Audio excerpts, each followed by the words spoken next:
Hello बच्चों, स्वागत है आप सभी का हमारे YouTube channel JSM studies online में। अब तक हम अपने पिछले 2 लेक्चरों में क्वेश्चन नंबर 5 तक के क्वेश्चन कंप्लीट कर चुके हैं। हमारा सेट नंबर 6 चल रहा है 2019 का अनसोल्ड। अगला खंड है ये और इसमें क्वेश्चन नंबर है 6। इसमें देखिए क्या लिखा है। एनपीएन ट्रांजिस्टर को एक प्रवर्धक के रूप में उभयनिष्ठ उत्सर्जक विन्यास में कैसे प्रयोग करेंगे, एक सरल परिपथ आरेख द्वारा समझाइए तथा इसके वोल्टता प्रवर्धन की क्रिया को स्पष्ट कीजिए। यानी इसमें हमें क्या बताना है, जो एनपीएन ट्रांजिस्टर है उसे प्रवर्धक के रूप में किस प्रकार से प्रयोग करते हैं उसका चित्र बताना है और साथ में किस तरीके से वोल्टेज को प्रवर्धित करता है उसके बारे में भी बताना है।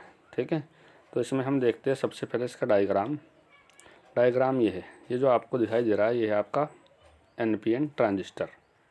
इस एनपीएन ट्रांजिस्टर में जो आपका ई है, ई को क्या बोलते हैं हम, ई को बोलते हैं उत्सर्जक यानी इमीटर, और जो बी है इसे बोलते हैं बेस यानी आधार, और जो सी है इसे बोलते हैं कलेक्टर यानी संग्राहक। अब जो इसमें हमने इमीटर है और जो बेस है उसे एक प्रतिरोध R1 के थ्रू कम विभव वाली बैटरी से जोड़ रखा है। ठीक है, ये क्या है, कम विभव वाली बैटरी VBE।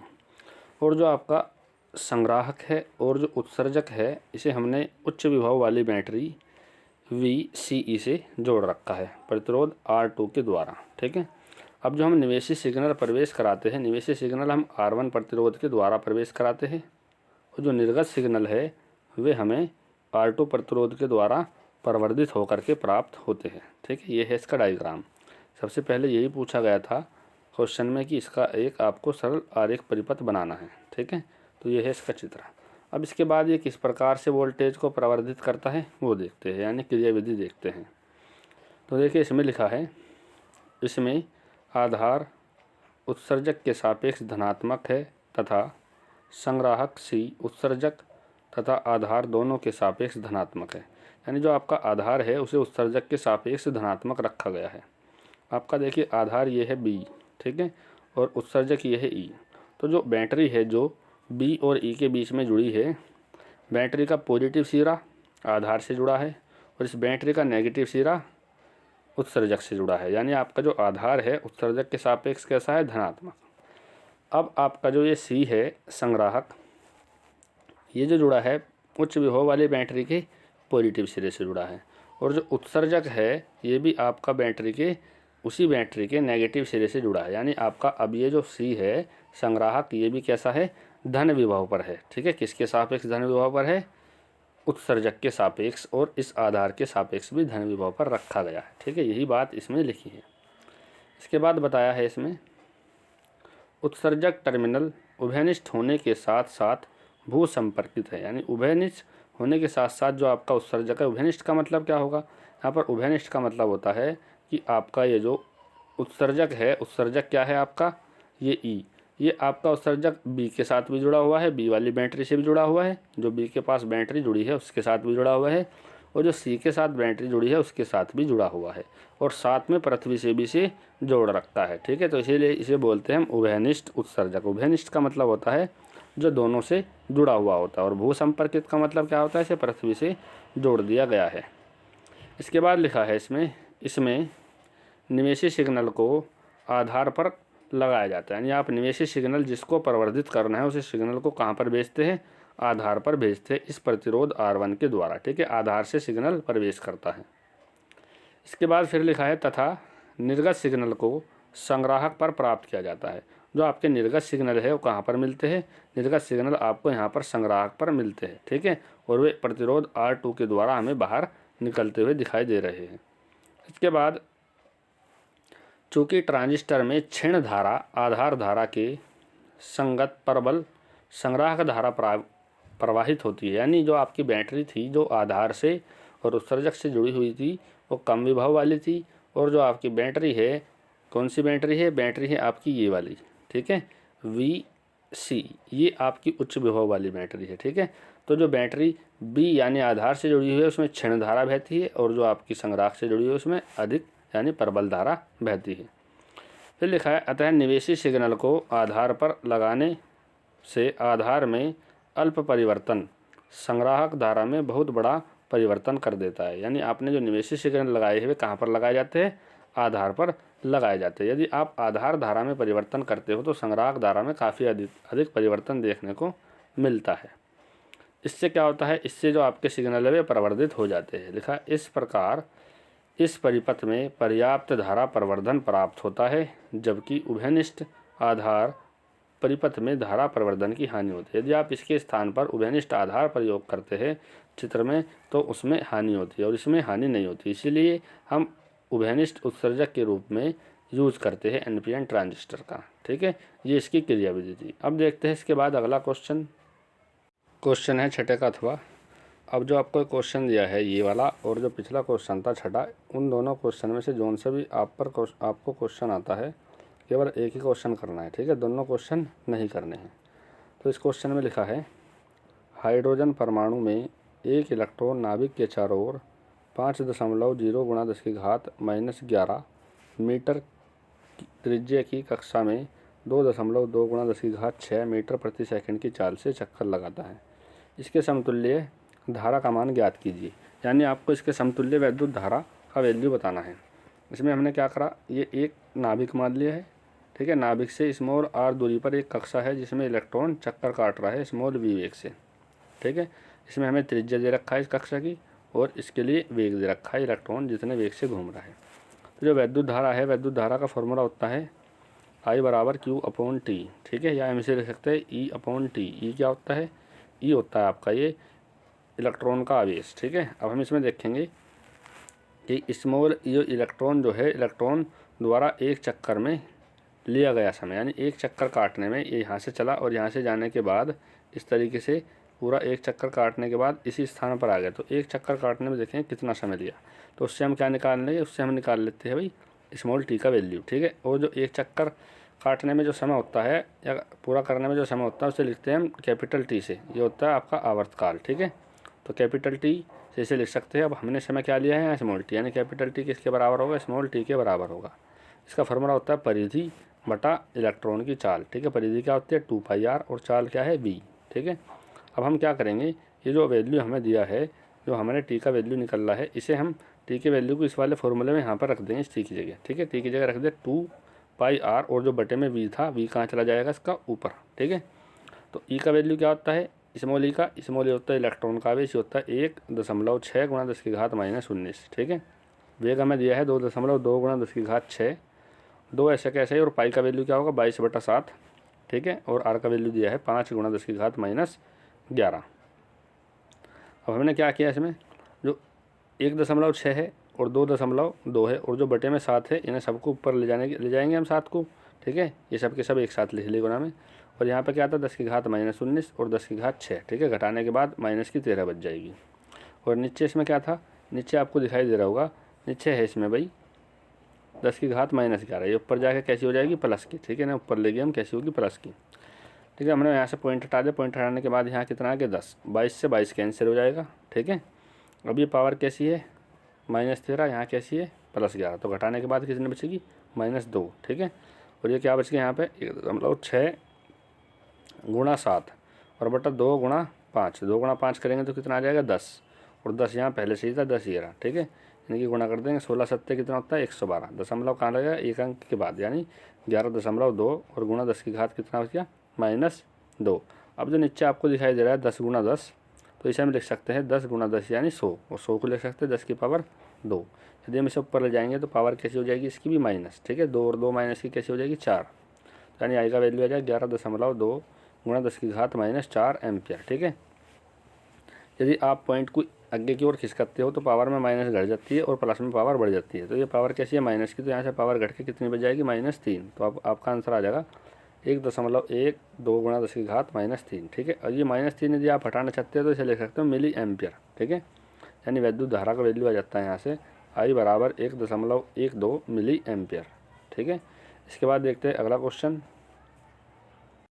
अगला क्वेश्चन है 7वां। इसमें लिखा है, देखिए क्या कहा है। प्रकाश के किन्हीं दो स्रोतों के मध्य 24 सेंटीमीटर की दूरी है। ज्ञात कीजिए कि 9 सेंटीमीटर फोकस दूरी वाले किसी अभिसारी लेंस को आप कहाँ रखें ताकि दोनों लेंसों के प्रतिबिंब एक ही बिंदु पर बने। यानी इसमें क्या करा, दो बिंदु थे हमारा, एक बिंदु ये है O1, ठीक है, और दूसरा बिंदु है हमारा O2। इन दोनों के बीच की जो दूरी है वो हमने मान ली कितनी है, 24 सेंटीमीटर, ठीक है। अब इन्होंने कहा है एक जो 9 सेंटीमीटर फोकस दूरी का लेंस है उसे इन दोनों बिंदुओं के बीच में हम कहाँ रखें कि इन दोनों वस्तुओं से जो प्रतिबिंब बने एक ही पॉइंट पे बने। हमने मान लिया जो हमारी वस्तु O1 है इससे हमने स्मॉल x दूरी पे लेंस रख दिया, ठीक है भाई। तो ये वाली दूरी कितनी बचेगी, टोटल कितनी थी 24 में से x घटा देंगे तो इधर वाली कितनी बचेगी 24 माइनस x, ठीक है। यानी जो दूसरी वस्तु है, दूसरी वस्तु की दूरी लेंस से क्या होगी 24 माइनस x होगी। इसके बाद देखिए हमने इसमें क्या करा, ये प्रकाश किरणें भेजी, पहली वस्तु से प्रकाश किरण इस तरीके से चलेगी, ठीक है, और इससे जो प्रतिबिंब बना वो मान लिया हमने यहाँ पर बना आई पे, ठीक है। और जो दूसरी वस्तु है इससे प्रकाश इस तरीके से चलेगा और वापस इस तरीके से हम इसे डॉटेड वापस लाओगे, वास्तव में तो इस तरीके से जाओगे, ठीक है। यदि हम इसे पीछे की ओर डॉटेड हटाओगे तो यहाँ पर क्या बनेगा, एक प्रतिबिंब, क्योंकि इसमें कहा है कि ऐसी जगह पर रखना है जहाँ दोनों स्रोतों से प्रतिबिंब एक ही बिंदु पर बने। तो एक बिंदु बनाने के लिए यानी जो दूसरी वस्तु है उससे आभासी प्रतिबिंब बनता है और जो पहली वस्तु है उससे वास्तविक प्रतिबिंब बनेगा, ठीक है भाई। तो अब देखो इसमें हमने मान लिया जो प्रतिबिंब बन रहा है, प्रतिबिंब की दूरी कितनी है y, यानी स्मॉल v बराबर क्या हो जाएगा आपका y, ठीक है। तो देखते हैं हम, अतः लेंस के सूत्र से, लेंस का सूत्र क्या होता है, लेंस का सूत्र होता है 1/f बराबर 1/v और माइनस 1/u, ठीक है। यदि हम O1 वाली वस्तु के लिए देखते हैं तो फॉर्मूला होगा 1/v माइनस 1/u और बराबर 1/f, ठीक है। हमने वस्तु कहाँ मानी थी पहली x दूरी पे, तो इसीलिए हमारी दूरी क्या होगी x, और हमेशा जो हमारी वस्तु रहती है यदि बाईं ओर है, ठीक है, तो उसको हम कैसे लिखते हैं, माइनस में लिखते हैं, ठीक है। तो इसीलिए कितना हो जाएगा माइनस x। अब देखिए भाई माइनस माइनस कितना हो जाएगा इधर प्लस, ठीक है, माइनस माइनस कितना हो जाएगा प्लस, यानी आपका वैल्यू आ जाएगा 1/v प्लस 1/x बराबर 1/9, ठीक है। यानी वो कितना होगा 1/9, 9 क्या है फोकस दूरी, लेंस की फोकस दूरी दिया गया था, तो यहाँ कितना होगा 1/x, ठीक है। इसके बाद देखिए अब हमने क्या करा, हमें v का वैल्यू निकालना था, तो हम क्या करेंगे, ये वाली वैल्यू इधर ले जाएंगे, कैसी हो जाएगी माइनस की, इधर जाके कैसी होगी माइनस, इसे मान लिया हमने समीकरण नंबर फर्स्ट। इसके बाद देखिए भाई अब देखेंगे वस्तु दूसरी, यानी जो दूसरी वस्तु रखी थी O2 के लिए, O2 के लिए भी यही वाला फॉर्मूला लगा देंगे। फॉर्मूला होगा हमारा 1/v माइनस 1/u, ठीक है। अब आप सोच रहे होगे कि यहाँ माइनस क्यों नहीं लिया, ठीक है, माइनस इसलिए नहीं लिया क्योंकि वस्तु कहाँ रखी है, दाईं ओर रखी है, ठीक है। जब वस्तु दाईं ओर रखी होती है तब हम फोकस दूरी रखते हैं ऋणात्मक, तो इसीलिए फोकस दूरी कैसी होगी हमारी -9, ठीक है। अब हमें क्या करना है, ये माइनस का इसे इधर ले आएंगे, कैसा हो जाएगा प्लस का, ये हो गया हमारा प्लस का। तो इधर हमारा क्या बच गया 1/v बराबर 1/-9 प्लस 1/24 माइनस x, ठीक है। दूसरी वस्तु कहाँ रखी थी 24 माइनस x पे। अब देखिए ये भी किसका वैल्यू है 1/v का, और जो आपका पहले समीकरण में आया था ये भी किसका वैल्यू था 1/v का। तो इन दोनों वैल्यू को हम रख देंगे आपस में बराबर, यानी समीकरण 1 और 2 से कर देंगे तुलना। जब हम तुलना करेंगे तो हमारी जो पहली समीकरण थी उसका वैल्यू कितना था 1/9 माइनस 1/x, ठीक है, और इसका वैल्यू कितना आया था 1/-9 और प्लस 1/24 माइनस x, ठीक है। अब देखो इसमें हमने क्या करा, हम इसे इधर ले आए, ये कैसा हो जाएगा प्लस का, हम इसे इधर ले आए, ये भी कैसा हो जाएगा भी प्लस का, ठीक है। ये हमने कर दिया, यानी इधर कितना हो जाएगा 1/9 प्लस 1/9 और इधर कितना हो जाएगा 1/24 माइनस x और प्लस 1/x, ठीक है। हम इस वाली साइड ले चलेंगे तो कितना आ जाएगा 9 और ऊपर हो जाएगा 1 + 1 यानी 2, यानी 2/9। तो हम इधर ले से ले लेंगे, इधर क्या है 24 माइनस x और x, यानी ले से क्या होगा 24 माइनस x और इंटू x, ठीक है। x की गुणा इधर कर देंगे और 24 माइनस x की गुणा इधर हो जाएगी, ठीक है। तो देखिए क्या आता है यहाँ से प्लस माइनस x कैंसिल हो जाएगा, ऊपर बचेगा 24 और नीचे बचेगा आपका, यदि हम x के अंदर गुणा कर देंगे 24x माइनस x², ठीक है। अब देखिए इनकी हम क्या करते हैं क्रॉस मल्टीप्लाई कर देते हैं। उससे पहले हमने क्या करा 2 से 9 को काट दिया, कितनी बार कटेगा 4.5 बार। इधर आपका क्या बच गया 24/24x माइनस x², ठीक है। अब हम इनकी कर देंगे क्रॉस मल्टीप्लाई, इसकी इसमें और इसकी इसमें, ठीक है। क्रॉस मल्टीप्लाई करने के बाद आपका इधर आ जाएगा 24x माइनस x² और इधर आ जाएगा आपका 108, ठीक है। इसके बाद देखिए हम क्या करेंगे भाई, इसके बाद हमने क्या करा, ये जो वैल्यू है इस वैल्यू को हम इधर ले जाएंगे, जो प्लस की हो जाएगी, इस वैल्यू को भी इधर ले जाएंगे, वो कैसी हो जाएगी माइनस की हो जाएगी। अब हमें करने हैं इनके टुकड़े, हमें ऐसे टुकड़े करने हैं कि आपका गुणा करके तो कितना आना चाहिए 108 और जोड़ के कितना आना चाहिए 24, ठीक है भाई। तो इनके ऐसे टुकड़े करने हैं हमें कि गुणा करके आना चाहिए 108 और जोड़ के कितना आना चाहिए 24।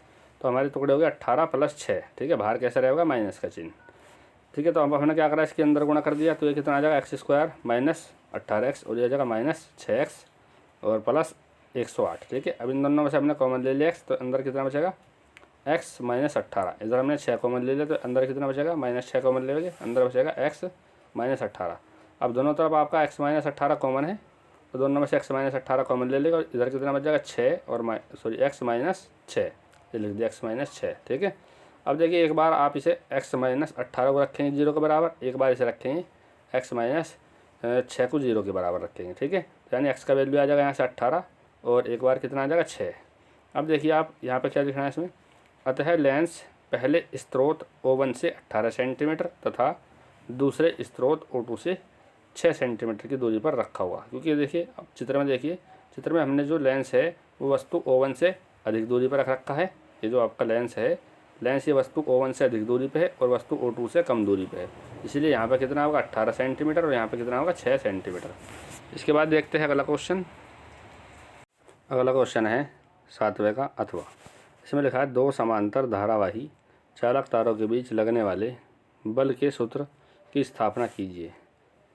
इस बल के आधार पर 1 एम्पीयर की परिभाषा दीजिए। यानी आपको बताना है जो 2 समांतर धारावाही चालक है उनके बीच में लगने वाला बल कौन सा होता है, आपको पता होना चाहिए। उनके बीच में जो बल लगता है उसे बोलते हैं चुंबकीय बल, ठीक है। तो उसके लिए हमें व्यंजक प्राप्त करना है और उसी जो हमारा फॉर्मूला होगा उसी से हमें क्या बताना है, 1 एम्पीयर की परिभाषा भी बतानी है, ठीक है। तो ये देखिए हमारा डेरिवेशन है, इसमें है 2 समांतर धारावाही चालक तारों के बीच उत्पन्न चुंबकीय बल का व्यंजक। ये 2 समांतर धारावाही चालक तार है, एक तार है आपका AB और दूसरा तार है CD, ठीक है। इन दोनों में एक ही दिशा में वैद्युत धारा बह रही है। एक धारा को मान लिया हमने I1 और दूसरी धारा को मान लिया हमने क्या है I2, ठीक है। इन दोनों की लंबाई कितनी है कैपिटल L। ये सारी चीज़ हमें अपने आप से क्या करनी पड़ेगी, माननी पड़ेगी, ठीक है भाई। और फिर हमने इन दोनों के बीच की जो दूरी है वो मान ली क्या है स्मॉल r, ठीक है। अब जब ये जो वैद्युत धारा है एक ही दिशा में प्रवाहित होती है तो आपको पता होना चाहिए जो बल है, बल लगता है आपका दूसरे तार की ओर, ठीक है। यानी जो बल लगेगा दोनों तारों पे एक दूसरे की ओर लगेगा, आकर्षण का बल लगेगा। यदि वैद्युत धारा विपरीत दिशा में बहती है, एक में वैद्युत धारा नीचे की ओर है और एक में ऊपर की ओर है, तो जो बल लगता है प्रतिकर्षण का, ठीक है। यानी इस वाले तार पे इधर की ओर बल लगेगा और इस वाले तार पे इधर की ओर बल लगेगा, ठीक है। तो अब जो वैद्युत धारा प्रवाहित हो रही है यहाँ डायग्राम में, वो हो रही है आपकी एक ही दिशा में। जब एक ही दिशा में वैद्युत धारा प्रवाहित होगी तो इसका मतलब क्या है, इन पर कैसा फोर्स लगेगा, फोर्स लगेगा आकर्षण का, ठीक है भाई। तो देखते हैं इसमें क्या लिखना है। चित्रानुसार 2 लंबे समांतर तथा सीधे चालक तार AB व CD में क्रमशः स्मॉल I1 व स्मॉल I2 वैद्युत धाराएं समान दिशा में बह रही है। ये एक दूसरे से स्मॉल r दूरी पर स्थित है और प्रति एक तार की लंबाई कैपिटल L है, ठीक है। इसके बाद हमें इसमें लगाना है बायो-सैवर्ट का नियम। आप सभी ने बायो-सैवर्ट का नियम पढ़ रखा होगा, ठीक है। यहाँ लगाओगे हम बायो-सैवर्ट के नियम से। बायो-सैवर्ट के नियम से हम देखेंगे तार कैपिटल AB के कारण तार CD पर चुंबकीय क्षेत्र की तीव्रता। यानी जो आपका तार है, तार कौन सा है भाई, तार है आपका ये वाला AB, इसके कारण हम इस पर चुंबकीय क्षेत्र देखेंगे। तो हम कौन से तार के कारण देख रहे हैं, पहले तार के कारण। इसमें वैद्युत धारा कौन सी बह रही है, स्मॉल I1, ठीक है। तो जो इसके कारण इस पर चुंबकीय क्षेत्र होगा उसे हम लिखेंगे B1 से, ठीक है। और किस पर देख रहे हैं हम, इस वाले पे देख रहे हैं। तो फॉर्मूला क्या होगा, इसका फॉर्मूला होता है भाई, चालक तार के कारण चुंबकीय क्षेत्र का फॉर्मूला होता है μ0/2π × I/r, ठीक है। I कौन सी होगी, जिस तार के कारण आप देख रहे थे, तार के कारण कौन से देख रहे थे AB के, और इसमें वैद्युत धारा कितनी थी I1, ठीक है। तो इसलिए यहाँ पे क्या होगा I1, ठीक है। अब देखेंगे हम, अतः तार CD की कैपिटल L लंबाई पर चुंबकीय बल। चुंबकीय बल का फॉर्मूला होता है F = IBL sin थीटा, ठीक है। F बराबर क्या होता है IBL sin थीटा। जो दूसरा तार था, दूसरे तार में वैद्युत धारा कौन सी बह रही थी आपकी I2, ठीक है। इस पर चुंबकीय बल लग रहा था वो कौन सा था B1, इसकी लंबाई क्या थी L, ठीक है।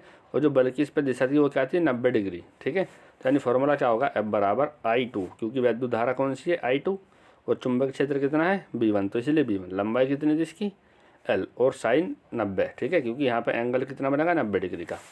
तो साइन 90 का वैल्यू तो होता है आपका 1, ठीक है। I2 ऐसा कैसे रहेगा, और B1 का वैल्यू आपका क्या आया था, B1 का वैल्यू आपका ये रहा। B1 का वैल्यू था आपका μ0/2π I1/r, ठीक है, μ0/2π I1/r, ठीक है। अब इन सबको मैं एक साथ इकट्ठा करके लिख लेंगे। तो इकट्ठा करके लिखने के बाद यहाँ से आपका फॉर्मूला आ जाएगा F = μ0/2π × I1/I2/r और इंटू कैपिटल L, ठीक है।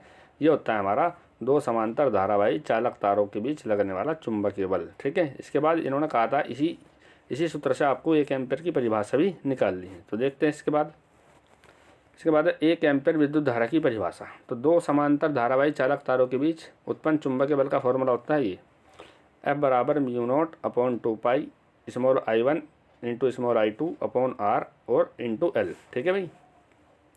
यदि हमें 1 एम्पीयर की परिभाषा देनी है तो हमें ये जो विद्युत धारा है इस वाले फॉर्मूले में सबको क्या मानना पड़ेगा 1। तो हमने क्या कर लिया, जो दोनों विद्युत धारा है इन्हें हमने मान लिया I1 और I2 को 1 एम्पीयर है। इनके बीच की दूरी भी क्या मान ली, दोनों तार थे एक तार ये था एक तार, इन दोनों के बीच की दूरी क्या थी R, तो इसे भी हमने क्या मान लिया 1 मीटर। जो तार की लंबाई थी, लंबाई कितनी थी कैपिटल L, इसे भी क्या मान लिया हमने 1 मीटर। तब आपका क्या बचेगा, यानी ये सारी वैल्यू तो हो जाएगी आपकी 1। ठीक है, तब आपका बचेगा बराबर μ0/2 ठीक है। और μ0/2 का वैल्यू कितना होता है, μ0/2 का वैल्यू होता है 2 × 10⁻⁻⁷। ठीक है। यदि आपको नहीं पता तो आपको ये वाली वैल्यू पता होगा μ0/4 ठीक है। μ0/4 का वैल्यू होता है कितना 10⁻⁻⁷। तो इसे हम कैसे लिख सकते हैं, जो आपको 4 दिखाई दे रहा है इस 4 को हम कैसे लिख सकते हैं, इस 4 को लिख सकते हैं 2 × 2 और इसका 1 2 इधर चला जाएगा गुणा में। तो यानी μ0/2 का वैल्यू कितना आ जाएगा 2 × 10⁻⁷। तो यानी आपका जो फोर्स है, फोर्स कितना आता है 2 × 10⁻⁷ न्यूटन। तो देखिए अब इसकी परिभाषा कैसे बनाते हैं हम।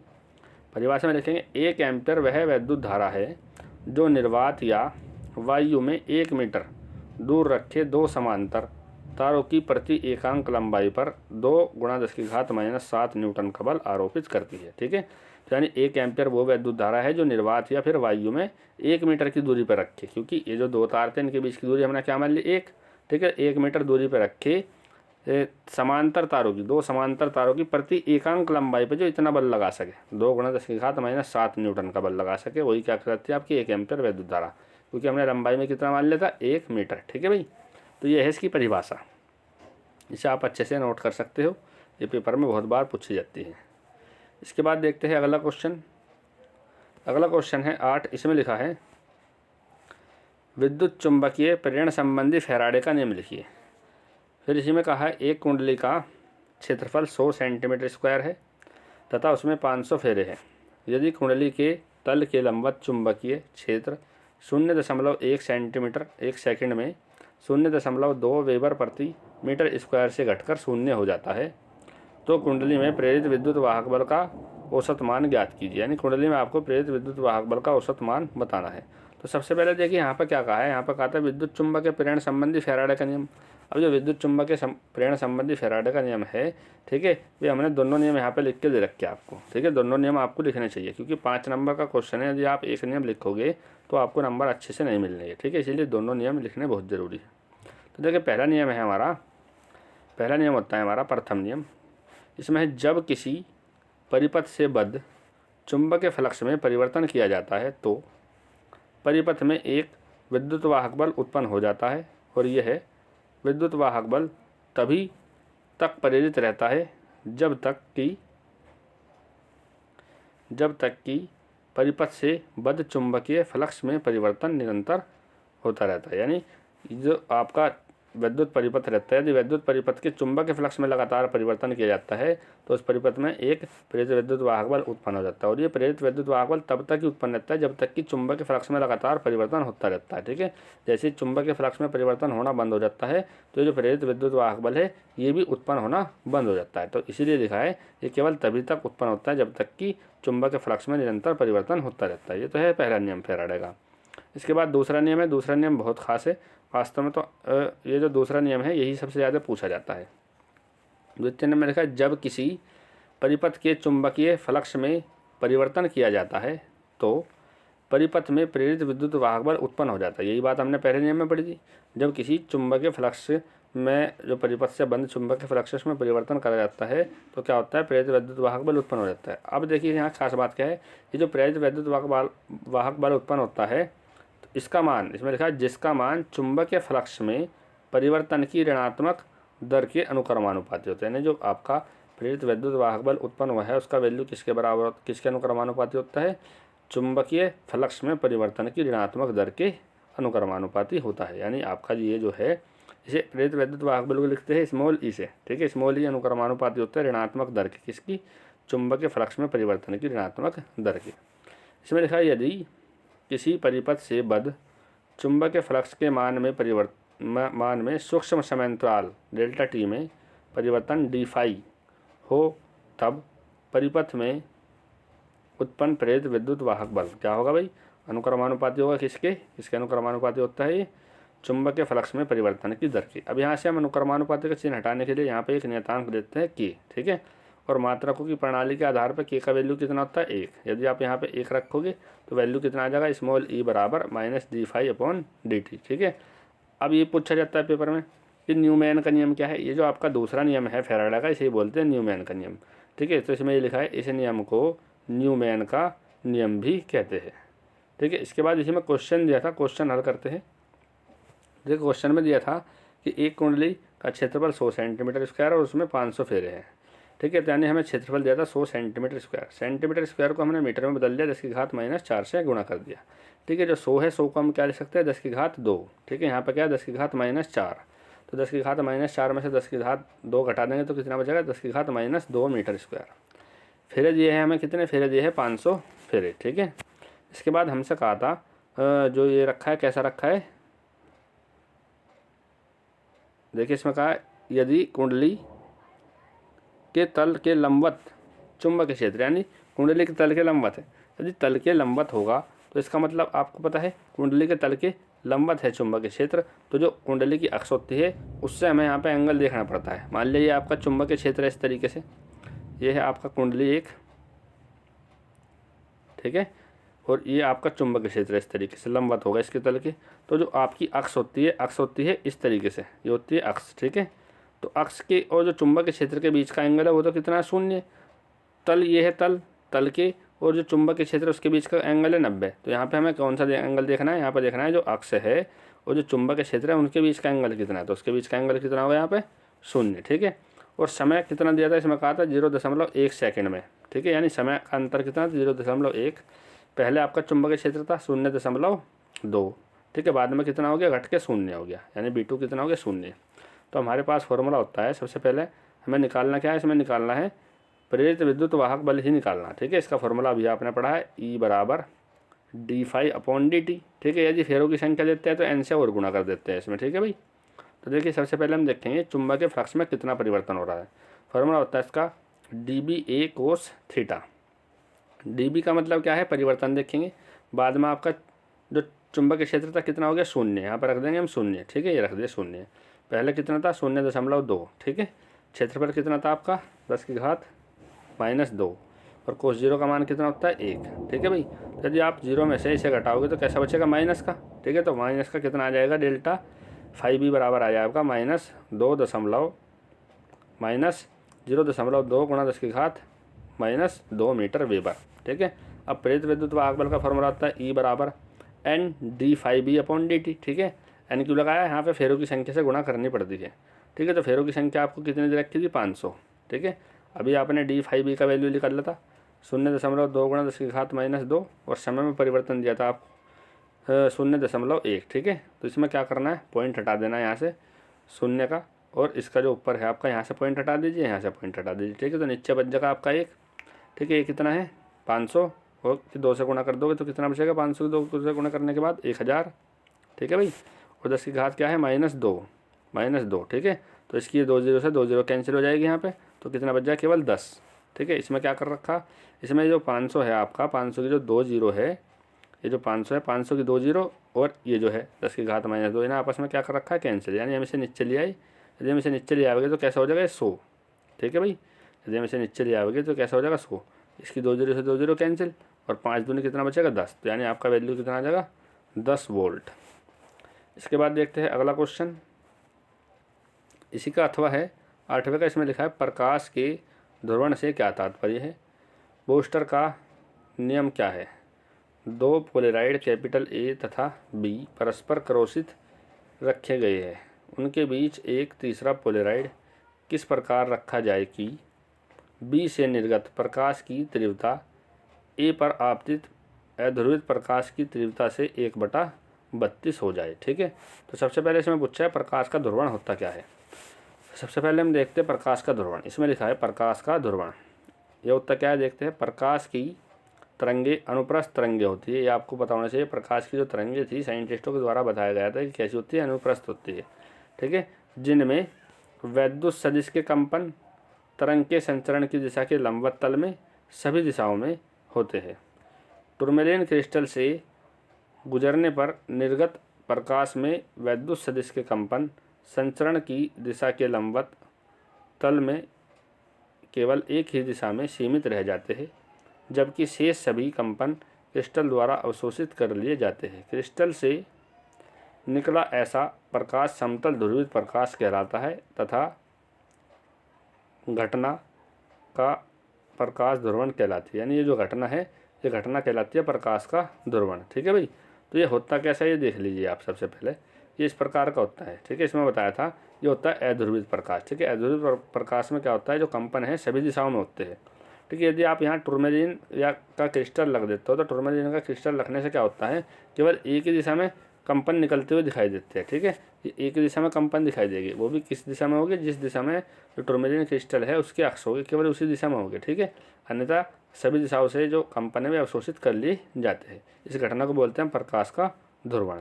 इसके बाद देखते हैं हम बूस्टर का नियम। बूस्टर का नियम बहुत इंपॉर्टेंट है, इसे जरूर याद कर लीजिएगा आप। इसमें लिखा है सामान्य तथा अध्रुवित प्रकाश किसी पारदर्शी माध्यम जैसे कांच इत्यादि के पृष्ठ से परावर्तित होता है तो यह आंशिक समतल ध्रुवित हो जाता है। परावर्तित प्रकाश में ध्रुवित प्रकाश की मात्रा आपतन कोण पर निर्भर करती है। यानी आपतन कोण यदि कितना है इस चीज़ पर निर्भर करती है कि जो परावर्तित प्रकाश है उसमें समतल ध्रुवित प्रकाश कितना होगा। फिर लिखा एक विशेष आपतन कोण IP के लिए परावर्तित प्रकाश पूर्णतः समतल ध्रुवित हो जाता है। यानी एक विशेष आपतन कोण के लिए ये जो विशेष आपतन कोण है IP, इसके लिए जो प्रकाश है पूरी तरह से समतल ध्रुवित हो जाता है, जैसा कि चित्र में दिखाया गया है, ठीक है। इसके बाद इसमें लिखा है तथा इसके कंपन आपतन कोण के लंबवत होते हैं। यानी जो कंपन है इसके कैसे होते हैं, आपतन कोण जो है आपतन कोण के लंबवत होते हैं। फिर लिखा है आपतन कोण को ध्रुवण कोण, यानी जो आपतन कोण है जिसपे आपका प्रकाश समतल ध्रुवित होता है उस आपतन कोण को क्या बोलते हैं, ध्रुवण कोण बोलते हैं। फिर लिखा है ध्रुवण कोण पर परावर्तित तथा अपवर्तित किरणें परस्पर लंबवत होती है। ये बहुत खास बात है, इसके ऊपर क्वेश्चन आते हैं। परावर्तक माध्यम के अपवर्तनांक n तथा ध्रुवण कोण IP में निम्न संबंध होता है। क्या संबंध होता है, वह संबंध होता है n बराबर tan IP, और जो ये संबंध सूत्र है इसे बोलते हैं बूस्टर का नियम, ठीक है। इसके बाद ये चित्र है, इस चित्र के ऊपर क्वेश्चन पूछे जाते हैं, ठीक है। तो इसमें जो आपको दिखाई दे रहा है ये कैसा आपका समतल ध्रुवित प्रकाश, ठीक है। और ये कौन सी किरण है, ये है परावर्तित किरण, और ये कौन सी अपवर्तित किरण, ठीक है। और इन दोनों के बीच का जो कोण होता है ये कितना होता है, 90 डिग्री। तो ये बताया गया था वहाँ आपकी जो परावर्तित किरण है और अपवर्तित किरण है इनके बीच का कोण कितना होता है, 90 डिग्री होता है। यानी आपस में एक दूसरे से कैसी होती है, लंबवत होती है। इसके बाद इसी में क्वेश्चन दिया गया था, तो क्वेश्चन देखते हैं। एक क्वेश्चन दिया गया था, इसमें कहा था कि दो पोलेराइड कैपिटल A तथा B परस्पर क्रोशित रखे हैं, ठीक है, और उनके बीच एक तीसरा पोलेराइड किस प्रकार रखा जाए कि B से निर्गत प्रकाश की तीव्रता A पर आपतित अध्रुवित प्रकाश की तीव्रता से 1/2 हो जाए, ठीक है। तो इसमें ये दो पोलेराइड दिए थे, एक पोलेराइड आपका ये है A और दूसरा पोलेराइड ये है B, ये हमने मान लिया, ठीक है। एक दूसरे से कैसा है, क्रोशित अवस्था। तो क्रोशित अवस्था का मतलब होता है एक दूसरे से 90 डिग्री पर रखे होने चाहिए, ठीक है। अब जो प्रकाश यहाँ से आया, प्रकाश इस तरीके से आता है, ठीक है। जो प्रकाश आता है उसकी तीव्रता हमने क्या मान ली, I0, ठीक है। तो पहले किससे जाएगा, पोलेराइड A से होकर के जाएगा।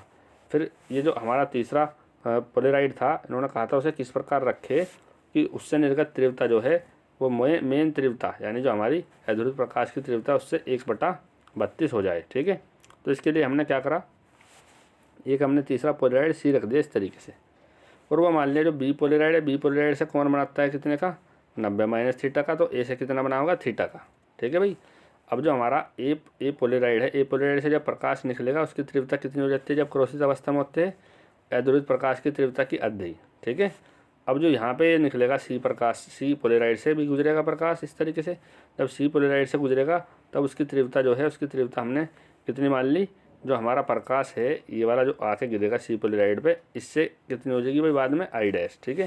वो जो लास्ट में निकलेगी, लास्ट में सवाल में दिया गया है कि जो आपतित प्रकाश है उसकी तीव्रता का 1/32 हो जाएगी।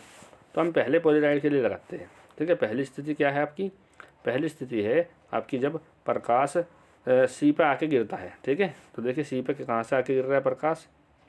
सी पे आके गिर रहा है आपका प्रकाश, ये वाला प्रकाश सी पे आके गिरा। ठीक है, ये है आपका सी पोलराइड। तो निर्गत प्रकाश की तीव्रता कितनी है? I dash. ठीक है, आने वाला जो सी पे आके गिर रहा है उसकी कितनी है? आई नॉट बटा 2। ठीक है, तो फॉर्मूला लगाया हमने आई डैश। फॉर्मूला तो होता है आई बराबर आई नॉट कोस स्क्वायर थीटा। ठीक है, परंतु जो निर्गत तीव्रता है वो यहाँ पर क्या है? I dash. ठीक है, आपतित तीव्रता क्या है? आई नॉट अपॉन 2। ठीक है, कोस स्क्वायर थीटा ऐसा कैसा ही। अब दूसरी स्थिति में देखेंगे। ठीक है, दूसरी स्थिति में जो प्रकाश आके गिर रहा है बी पोलराइड पे वो कौन सा है? आई डैश का, और जो बाहर निकल रहा है वो मूल प्रकाश की तीव्रता का 1/32 है। ठीक है, यानी निर्गत क्या है? आई नॉट अपॉन 32। ठीक है, और आपतित क्या है? आपतित आ रहा है आपका आई डैश। ठीक है, कोस स्क्वायर, और यहाँ पे एंगल कितना का? यहाँ पे एंगल है आपका 90 माइनस थीटा का। ठीक है, कितना का भाई एंगल? 90 माइनस थीटा का। तो एंगल रख देंगे हम 90 माइनस थीटा। ऊपर कितना था? थीटा। तो यहाँ पर क्या रखा था? थीटा। तो देखिए यहाँ से हल कर देते हैं हम इसे। यहाँ से यदि हम हल करेंगे तो हमने क्या करा? ये था कोस स्क्वायर थीटा, और ये कितना है? 90 माइनस थीटा। तो कोस स्क्वायर थीटा यानी कोस 90 माइनस थीटा कितना होता है? Sine theta. तो यहाँ पर क्या स्क्वायर, तो कितना आ जाएगा? Sign square theta. ठीक है भाई। तो इसके बाद हमने फ्रॉम इक्वेशन फर्स्ट, यानी फ्रॉम इक्वेशन फर्स्ट से आई डैश का वैल्यू रख दिया। तो आई डैश का वैल्यू आपका कितना आया था? आई डैश का वैल्यू आया था I naught upon 2 cos square theta. तो रख दिया हमने I naught upon 2 cos square theta into sine square theta ऐसा कैसे। ठीक है भाई। तो देखिए अब इसमें हमें क्या करना है? आई नॉट से आई नॉट कैंसिल, और 2 से 32 कितने बार कटेगा? 16 बार, यानी 1/16 इधर आ जाएगा। ठीक है, अब हम इसे लिख सकते हैं 1/16 को 4 गुणा 4 इधर ऐसा कैसे है आपका? Cos square into sine square theta, कोस square theta into sine square theta. अब इसमें करना क्या है? इसमें आपने करना क्या है? जो इसका 1 4 है, 1 4 की गुणा इधर कर दीजिए, ये कर दिया। ठीक है, इसे हम ऐसे लिख सकते हैं 2 cos theta into sine theta. यदि आप इसका स्क्वायर करोगे तो कितना आ जाएगा? 4, इसका करोगे तो कोस स्क्वायर, इसका करोगे तो साइन स्क्वायर, यानी ये वाली वैल्यू बन जाती है। इसे हम ऐसे भी लिख सकते हैं। अभी किसका फॉर्मूला हो गया? ये फॉर्मूला हो गया आपका साइन 2 थीटा का। किसका फॉर्मूला है भाई? साइन 2 थीटा का ये आपका फॉर्मूला है। ठीक है, तो यानी ये लिख दिया हमने साइन 2 थीटा, और इस पर क्या था बाहर? स्क्वायर, तो स्क्वायर आ गया। ठीक है, अब हमने क्या करा? ये जो इसका स्क्वायर था इस पर रूट के रूप में चढ़ा दिया, तो कितना आ जाएगा? 1/2। ठीक है, यानी इधर बच जाएगा आपका साइन 2 थीटा बराबर 1/2, और 1/2 साइन में किसका वैल्यू होता है? साइन 30 का वैल्यू होता है। ठीक है, तो 2 थीटा बराबर यदि तुलना करोगे तो 2 थीटा बराबर कितना आ जाएगा? 30। ठीक है, अब हमने क्या करना है? 2 से इसे काट देना है, तो कितने बार कटेगा? 15 बार। तो यानी आपका जो ए पोलराइड है, ए पोलराइड से जो आपका ये है सी पोलराइड, सी पोलराइड की दिशा कितनी होगी? 15 डिग्री। ठीक है, ए से, और फिर इससे कितनी होगी? 90 माइनस 15, यानी 90 माइनस 15 कितना बचेगा आपका? 90 माइनस 15 बाई कितना बचेगा आपका? यदि आप 90 में से 15 घटा दोगे तो कितना बच जाएगा? 75, यानी ये वाला होगा आपका 75 डिग्री का, यानी बी से तो बनेगा 75 का, और ए से बनेगा 15 डिग्री का कोण। ठीक है, इसके बाद देखते हैं अगला क्वेश्चन। आयाम मॉडुलित तरंग का अधिकतम तथा न्यूनतम आयाम 4 वोल्ट एवं 2 वोल्ट है। वाहक तरंग आयाम तथा मॉडुलेशन सूचकांक की गणना कीजिए। यानी इसमें सबसे पहले आपको बताना है मॉडुलेशन क्या होता है। देखते हैं मॉडुलेशन की परिभाषा क्या होता है। मॉडुलेशन निम्न आवृत्ति की वैद्युत चुंबकीय तरंगों को उच्च आवृत्ति की वैद्युत चुंबकीय तरंगों पर अध्यारोपित करने की प्रक्रिया को मॉडुलन या मॉडुलेशन कहते हैं। यानी जब हम निम्न आवृत्ति की तरंगों को उच्च आवृत्ति की तरंगों पर अध्यारोपित करते हैं तो ये घटना कहलाती है मॉडुलन या मॉडुलेशन। ठीक है, अब जो आपकी निम्न आवृत्ति की तरंगें हैं जिनको हम अध्यारोपित करते हैं, तो लिखा है निम्न आवृत्ति की अध्यारोपित की जाने वाली तरंगों को मॉडुलेटिंग तरंग, ठीक है, यानी मॉडुलेटिंग वेव्स, और उच्च आवृत्ति की तरंगों को जिन पर निम्न आवृत्ति की तरंगें अध्यारोपित की जाती है, वाहक तरंगे यानी कैरियर वेव्स, तथा मॉडुलेशन प्रक्रिया के फलस्वरूप प्राप्त परिणामी तरंग को मॉडुलित यानी मॉडुलेटेड वेव्स कहते हैं। इसमें 3 तरंगें होती है। 3 तरंगें कौन कौन सी होती है भाई? एक तो वो तरंग, ये मान लिया ये है आपकी निम्न आवृत्ति की तरंग। ठीक है, एक कैसी होगी? एक होगी अधिक आवृत्ति की तरंग। ठीक है, जो निम्न आवृत्ति की तरंग आपने इस पर क्या कर दिया? निम्न आवृत्ति की तरंग को अध्यारोपित कर दिया। किस पर कर दिया? वाहक तरंग पे। इसे बोलते हैं कैरियर। ठीक है, और इसे बोलते हैं मॉडुलेटिंग तरंग। तो जो ये नई तरंग बनी, ये वाली जो नई तरंग बनी, इस तरंग को बोलते हैं अब हम मॉडुलेटेड तरंग, ठीक है, यानी इसे बोलते हैं मॉडुलित तरंग। इसके बाद इसमें क्वेश्चन दिया था, क्वेश्चन में हमसे कहा था कि अधिकतम जो आयाम है वो तो 4 वोल्ट है और न्यूनतम आयाम है 2 वोल्ट। तो आपको वाहक तरंग का आयाम यानी इस वाली का बताना है। और मॉडुलन सूचकांक इसे लिखते हैं स्मॉल m a से, ये भी बताना है। तो देखते हैं इसका क्वेश्चन। सबसे पहले इसमें हमें ई मैक्स दे दिया 4 वोल्ट और ई मिनिमम दे दिया 2 वोल्ट, और आपको ये बताना है ई सी। ई का मतलब क्या है आपका आयाम, और सी का मतलब क्या है वाहक तरंग का। एम ए क्या होता है मॉडुलन सूचकांक। देखिए मॉडुलन सूचकांक का फॉर्मूला होता है आपका ई मैक्स माइनस ई minimum upon E max plus ई मिनिमम, ठीक है। ई मैक्स कितना था 4, मिनिमम कितना था 2, और ई मैक्स 4 प्लस 2, ठीक है। तो ऊपर कितना हो जाएगा 2 और नीचे कितना हो जाएगा 6, यानी 1/, कितना आ जाएगा 3, ठीक है। यानी आपका एम ए यहाँ से निकल के आ गया 1/3। यदि आप इसे परसेंटेज में निकल लोगे तो क्या कर दोगे 100 से गुणा, तो प्रतिशत के लिए क्या करना पड़ेगा भाई 100 से गुणा कर देंगे। अब 3 से कटेंगे तो कितनी बार कटेगा 33.33%, ठीक है। अब आपको एक फार्मूला और पता होना चाहिए इसका, जो मॉडुलन सूचकांक है, मॉडुलन सूचकांक का एक फार्मूला होता है ई एम अपॉन ई सी, ठीक है। तो देखिए यहाँ पे E M upon E C, M A का वैल्यू कितना था 1/3, तो ई एम की जगह पे क्या लिखा है 1 और ई सी की जगह पे क्या लिखा है 3, तो यानी ई सी का वैल्यू कितना होगा 3 वोल्ट और ई एम का वैल्यू कितना होगा 1 वोल्ट। तो हमें ई सी का वैल्यू पूछा था, ई सी का वैल्यू कितना आ जाएगा यहाँ से 3 वोल्ट, ठीक है। ये क्वेश्चन दिया गया था हमें। इसके बाद देखते हैं अगला क्वेश्चन, इसी का अथवा है। इसमें लिखा है एक प्रतिवर्ती परिपथ में 10 हेनरी का प्रेरकत्व, 20 माइक्रोफैराड का एक संधारित्र तथा 500 ओम का एक प्रतिरोध श्रेणी क्रमबद्ध है। इन्हें V बराबर 200 साइन 100 t की सप्लाई से जोड़ा गया है। ज्ञात कीजिए पहला पॉइंट प्रतिबाधा, दूसरा शक्ति गुणांक और तीसरा धारा एवं वोल्टता के बीच कलांतर, ठीक है। हमें L दे रखा है, ठीक है, C दे रखा है और R दे रखा है, ठीक है। C जो है आपको दे रखा माइक्रोफैराड में, इसे फैराड में बदलने के लिए 10⁻⁻⁶ से क्या कर देंगे गुणा कर देंगे, ठीक है भाई, किसे बदल जाएगा फैराड में। इसके बाद आपको समीकरण दिया V बराबर 200 साइन 100 t। हम फॉर्मूला लगा देंगे, तुलना कर देंगे इसकी V बराबर V note sine omega t से, ठीक है।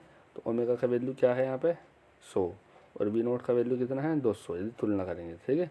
तो हमने यहाँ से किसका वैल्यू निकाल लिया, हमने निकाल लिया किसका भाई ओमेगा का वैल्यू यहाँ से निकाल लिया। ये क्या होता है आपका कोणीय वेग, तो कितना आ गया 100, मात्रा होता है इसका रेडियन प्रति सेकंड। अब आपको प्रतिबाधा का फॉर्मूला पता होना चाहिए जब ये तीनों आपस में श्रेणी क्रम में जुड़े हो, ठीक है। जब ये तीनों कौन कौन से, एक तो आपका प्रेरकत्व है और इसके बाद क्या है संधारित्र है और इसके बाद क्या है प्रतिरोध है। जब ये तीनों के तीनों आपस में श्रेणी क्रम में एक प्रतिवर्ती धारा स्रोत से जुड़े हुए हो तो तब हमारी प्रतिबाधा क्या होती है, ये होता है L, ये होता है C और ये होता है R, ठीक है। तब प्रतिबाधा का फॉर्मूला होता है Z बराबर √R² plus XL difference XC, ठीक है, एक्सएल डिफरेंस XC। अब आपको एक्सएल निकालना पड़ेगा, तो एक्सएल का फॉर्मूला क्या होता है, एक्सएल का फॉर्मूला होता है आपका ओमेगा L, ठीक है, और XC का फॉर्मूला क्या होता है 1/ओमेगा C, ठीक है। ओमेगा का वैल्यू हमने निकाल लिया था, तुलना करके कितना आ गया था 100, तो हमने रख दिया 100। L का वैल्यू हमें दे रखा था 10, ठीक है, तो इनकी गुणा करके कितना आ जाएगा 1000, यानी हमारा XL इसे बोलते हैं प्रेरण प्रतिघात, ठीक है। ये कितना आ गया 1000। इसी प्रकार से हम धारतीय प्रतिघात निकाल लेंगे। ओमेगा का वैल्यू कितना है 100 और C का वैल्यू आपको दे रखा था 20 × 10⁻⁶, ये माइक्रोफैराड में था, हमने इसे किस में बदलना था फैराड में, ठीक है। 10⁻⁶ को ऊपर ले जाए कैसी हो जाएगी प्लस की, ठीक है। नीचे कितना हो जाएगा 20 और गुणा 100 कितना हो जाएगा 2000, ठीक है भाई। इसकी 3 0 से 3 0 कैंसिल हो जाएगी, ऊपर कितनी बचेगी केवल 3 0, ठीक है। 2 से इसे आप काट दोगे, यानी 3 0 का मतलब क्या है 1000, ठीक है। 2 से इसे डिवाइड करोगे तो कितना आ जाएगा 500, यानी यहाँ से आपका XC भी निकल गया कितना आ गया 500 और आपका यहाँ से XL भी निकल गया कितना आ गया 500। तो अब इस वाले फॉर्मूले में रख देंगे प्रतिबाधा के, ठीक है। प्रतिबाधा का फॉर्मूला क्या था आपका, प्रतिबाधा का फॉर्मूला था Z बराबर √R² plus XL difference XC। R का वैल्यू दे रखा था 500, ठीक है। XL आपका अभी निकल के आया कितना 1000 और XC कितना है 500। यदि 1000 में से 500 का डिफरेंस करेंगे तो कितना बचेगा 500, ठीक है। अब हम क्या कर सकते हैं, यहाँ भी 500 का स्क्वायर है, यहाँ भी 500 का स्क्वायर है, दोनों में से 500 कॉमन ले लेंगे और उसे बाहर लिख लेंगे। तो कितना आ जाएगा, नहीं 500, और अंदर कितना बचेगा, यहाँ पे भी एक बचेगा और यहाँ पे भी एक, और एक कितना हो जाएगा 2। तो यानी इसका आंसर कितना आ जाएगा भाई, इसका आंसर आ जाएगा Z बराबर 500√2। ठीक है, और प्रतिबाधा का मात्रक भी क्या होता है, ओम। ठीक है, और इसका मात्रक भी क्या होता है, ओम। और जो आपकी धारतीय प्रतिघात और प्रेरण प्रतिघात है, दोनों का मात्रक क्या होता है, ओम। इसके बाद दूसरे पॉइंट में कहा था शक्ति गुणांक। शक्ति गुणांक का सिंपल सा फॉर्मूला होता है cos फाई बराबर R/Z। ठीक है, R कितना था आपके पास, 500। ठीक है, Z अभी कितना निकल गया है, 500/√2। 500 से 500 कैंसिल हो जाएगा, और 1/√2 किसका वैल्यू होता है, 1/√2 आपका वैल्यू होता है किसका, cos 45 का। ठीक है, या फिर आप आंसर यदि इतना दिया है तो इतना लिख सकते हैं, यदि तुलना भी कर सकते हैं। ये किसका वैल्यू होता है, cos 45 का। ठीक है, यदि तुलना करोगे तो यहाँ से कलांतर कितना निकल के आ जाएगा, 45। ठीक है, तो देखिए इसके बाद हमसे कलांतर ही पूछा था। देखिए कलांतर कैसे निकल लेंगे हमने इसका वैल्यू रख दिया। ये किसका मान होता है, ये होता है cos 45 का। ठीक है, यानी फाई इसकी और इसकी यदि आप तुलना करोगे cos फाई की और cos 45 की, तुलना करके फाई का वैल्यू कितना आ जाएगा, 45।